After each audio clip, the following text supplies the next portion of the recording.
চট্টগ্রামের সীতাকুণ্ডে ইনকিলাব মঞ্চের মুখপাত্র শরীফ ওসমান হাদী হত্যাকাণ্ডের বিচার দাবিতে উত্তাল হয়ে উঠেছে জনপদ।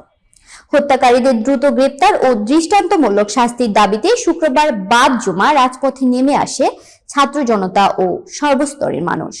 সীতাকুণ্ড প্রতিনিধি মোহাম্মদ রমিজ আলী জানান, সীতাকুণ্ডের বিভিন্ন এলাকা থেকে মিছিল নিয়ে বিক্ষোভকারীরা পৌর সদরে জড়ো হন।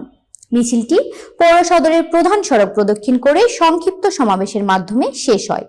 এ সময় খুনিদের গ্রেপ্তার করো, বিচার চাই, এখনই বিচার চাই, ওসমান হাদীর রক্ত বৃথা যেতে দিব না সহ নানা স্লোগানে মুখর হয়ে ওঠে পুরো এলাকা। বিক্ষোভকারীরা অভিযোগ করেন, নির্মম এই হত্যাকাণ্ডের পরও জড়িতদের গ্রেপ্তারে দৃশ্যমান অগ্রগতি না থাকায় জনমনে তীব্র ক্ষোভ তৈরি হয়েছে। তারা বলেন, বিচার প্রক্রিয়ায় কোনো ধরনের গড়িমসি মেনে নেওয়া হবে না। দ্রুত দোষীদের আইনের আওতায় আনা না হলে আন্দোলন আরো কঠোর করা হবে বলে হুঁশিয়ারি দেন তারা।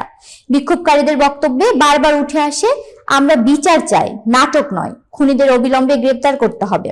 মিছিলটি শান্তিপূর্ণভাবে শেষ হলেও এলাকায় থমথমে পরিস্থিতি বিরাজ করছে। আইন শৃঙ্খলা পরিস্থিতি নিয়ন্ত্রণে রাখতে গুরুত্বপূর্ণ স্থানে অতিরিক্ত সতর্কতা অবলম্বন করা হচ্ছে বলে জানা গেছে।